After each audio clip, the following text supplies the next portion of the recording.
Today, I want to speak about something Longchenpa wrote regarding effort and no effort on the spiritual path.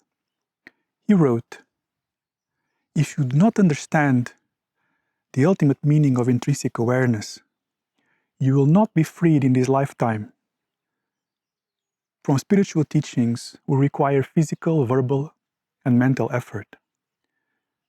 Spiritual contact itself will become the knot that binds you." Many spiritual teachings speak about just be aware, just be present. Your nature is already the absolute. But what does it mean, just be aware? Because if we do not understand clearly what that means, that itself is the obstacle. Without having these really clear, these teachings will not make any sense. And in fact, we will become more attracted to teachings that say we have to do a lot of effort. Because there are also many teachings that say that we need to do a lot of effort. And it's easy to relate to that perhaps more because the experience, the normal experience that people have, it's not that they are the great perfection, it's not that they are the absolute. That's not the actual experience. So there is a disconnect between what these teachings say and what the experience is. And because of that disconnect, it becomes very easy to connect with the teachings of effort. The other reason is the only thing that ordinary mind knows is how to do something to attain a result, right? So because of that, when some teachings say, if you do this, you'll get that, then automatically that sort of feels natural to us. And there are many teachings really say, and people who really believe that we need a lot of effort, a lot of very complicated practices, rituals, yogic practices, and so on.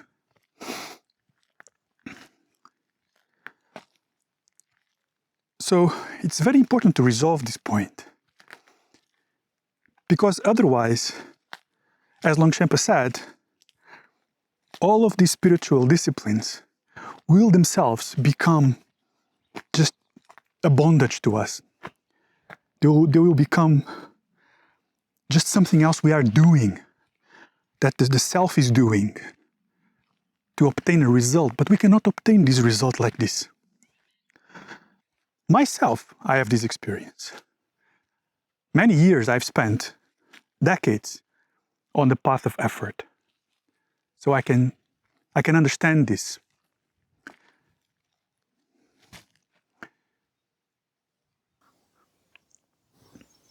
So if you are listening to this, most likely you already tried to just be aware at least a few times.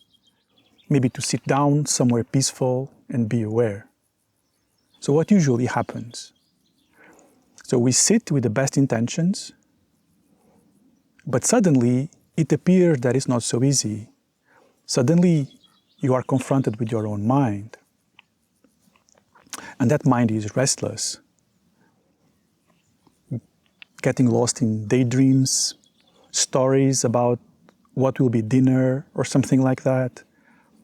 Or maybe mind is tired, sleepy, spacing out into some hazy state, bored. Or sometimes, after sitting down, it appears that we don't feel like it. Maybe suddenly there arises this great desire to go vacuum clean the house. Or it can be that maybe for a moment we are present, but suddenly 20 minutes have passed and we realize that we've spent 19 minutes thinking about work or something else. and we didn't even realize we got distracted. So that is probably the reality for most people at the start.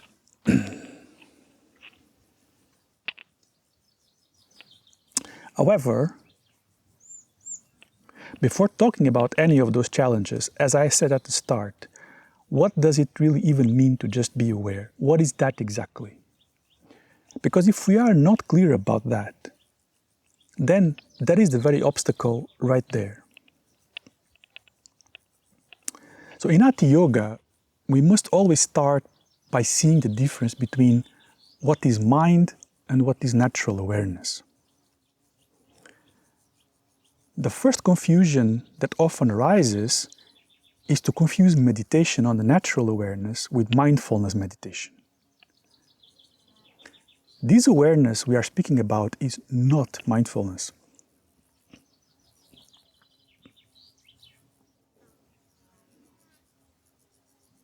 Mindfulness is the mind paying attention to something, to the breath or to the body or something concrete.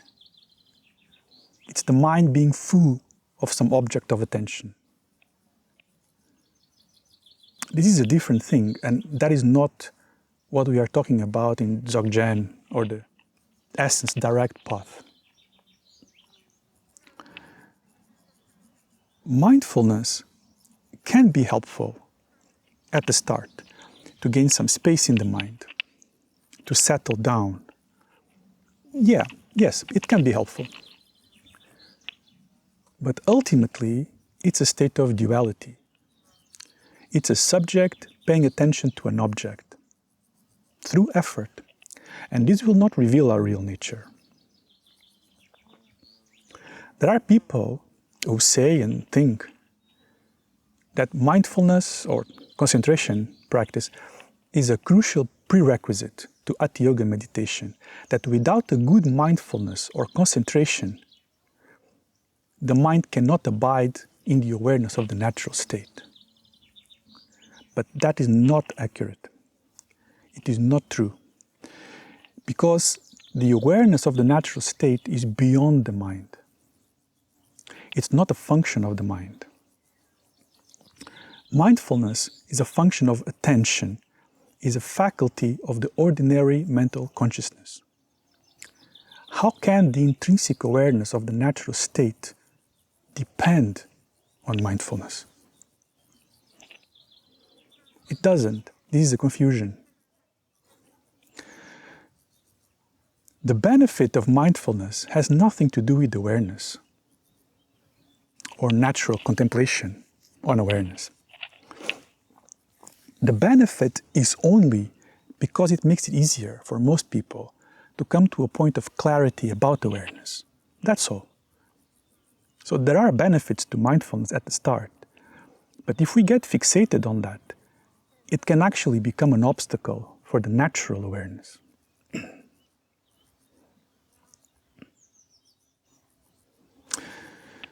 So this natural awareness has no object. Mindfulness has an object. Awareness does not. It is just present, open, clear, lucid, not directed at anything. It's fully knowing of itself, but without any specific point of attention. Awareness does not know itself as an object, you see. So it's very different from mindfulness. Awareness is beyond the mind, beyond thoughts, beyond attention, beyond subject and object. It is all-pervasive. It has no center, no subject. In mindfulness, there is a fixed point, the subject, that is paying attention to something. It's like a flashlight or a laser beam focused on something. Awareness is not like that. It has no fixed central point. The reason I'm making this distinction is also because by this comparison, maybe you can look at your own mind and your own experience.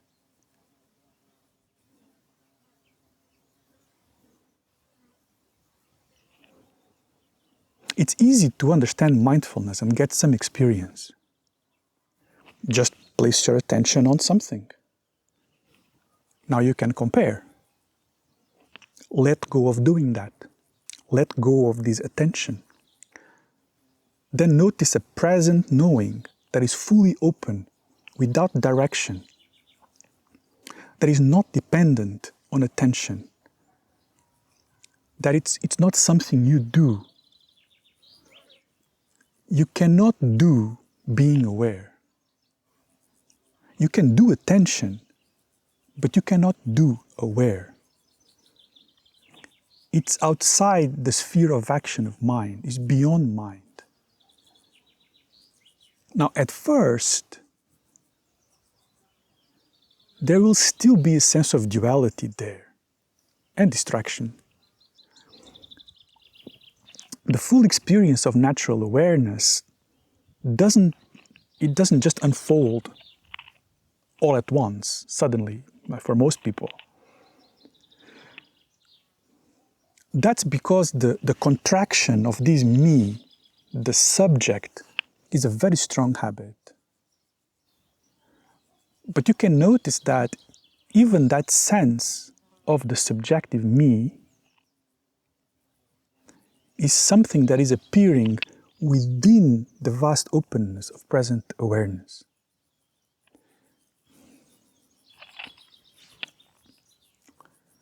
Then you see for sure that awareness is beyond mind, beyond me.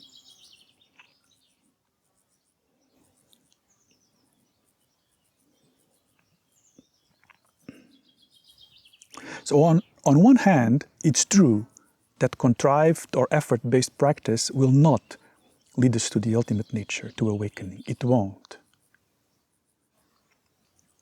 But, on the other hand, we cannot just remain in fantasy or taking that as a belief that we just repeat to ourselves.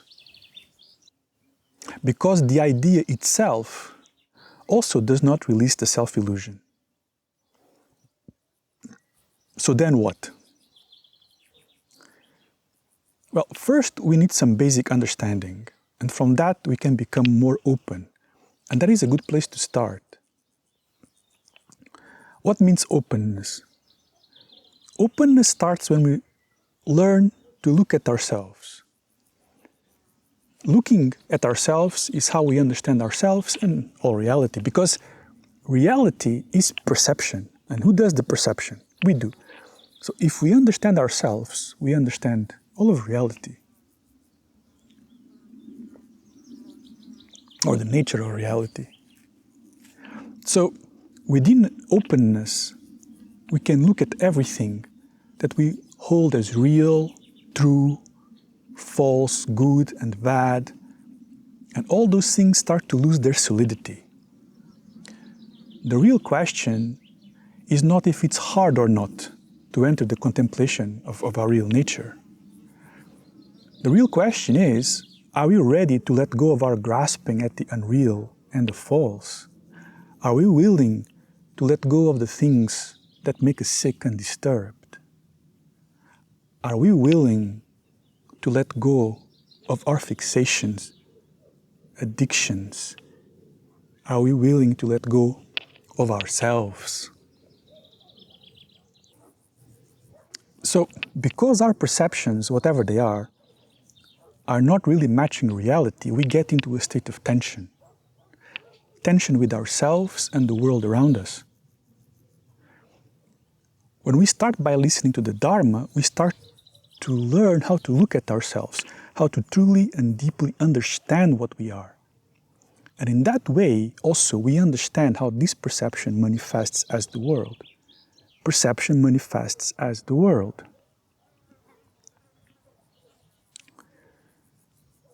So when it comes to this topic of effort or no effort, we can understand that effort is the wrong tool.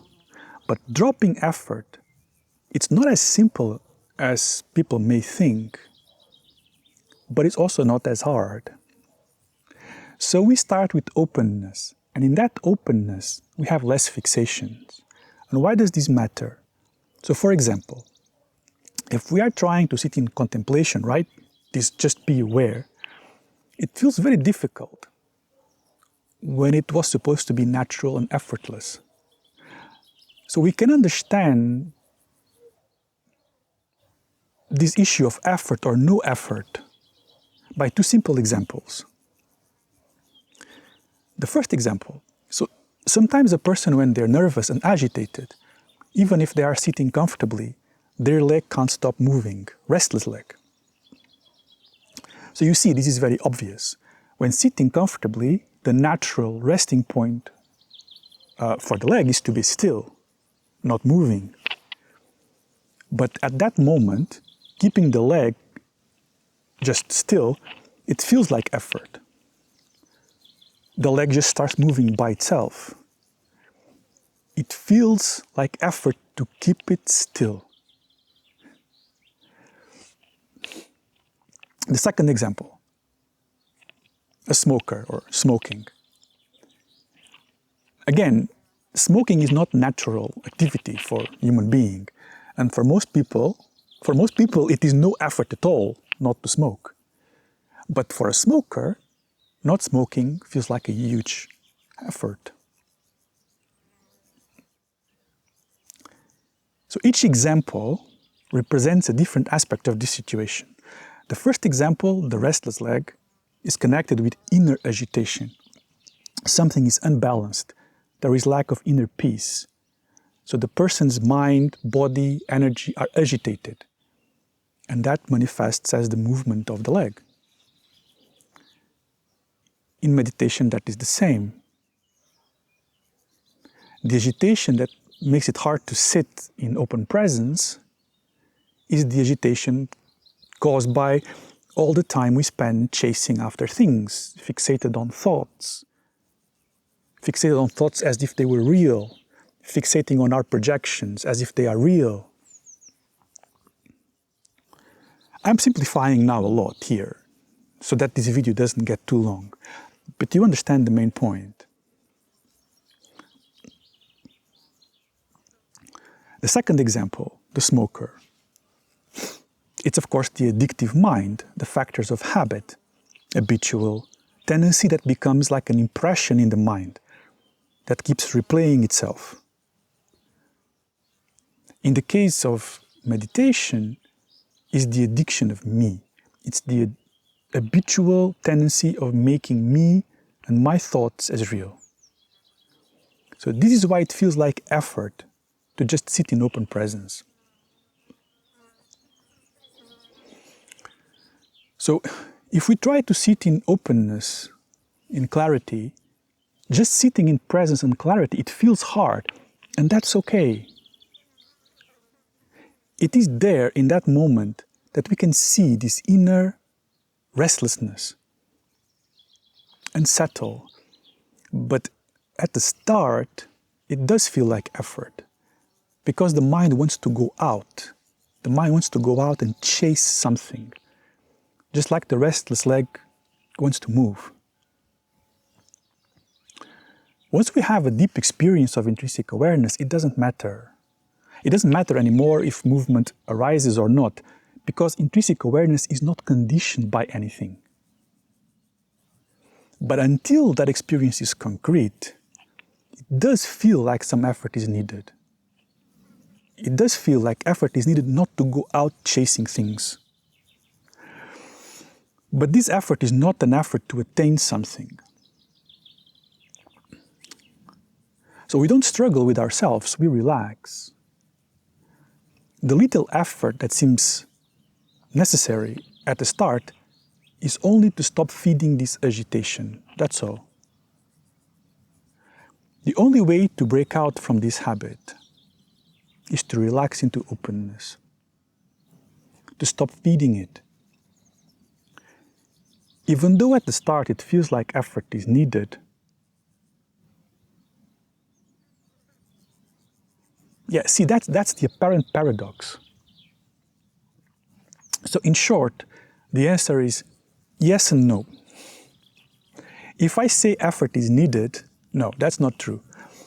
But if I say no effort at all, as in just continue your life as normal and realization will magically dawn. I'm not sure. Probably not. Probably not. What is the crucial element that really makes a difference here?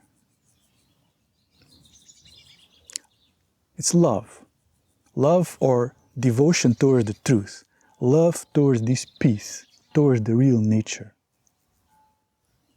So when I speak of this topic, when I make these videos on the natural direct path, I am not standing with the current modern tendency towards secular self-development, spirituality mixed with mindfulness and awareness. All these ideas that are becoming very common, even within Buddhism and other movements. I'm not standing with that, because that will not lead to anything. That's just ego. That's just ego wanting to become a better, more enlightened ego, a more developed ego. Using the Dharma to try to get a better deal, more good feelings.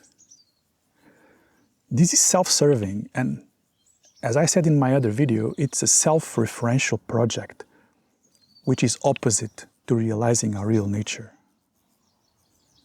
So at the root of this path, we look for a deep devotion, love, a deep spiritual heart towards awakening, towards the truth of reality, of what we are. And this is to be willing to let go of our self-grasping. That love is what will allow us to stop moving the restless leg in an authentic way. Otherwise, it is just more ego games.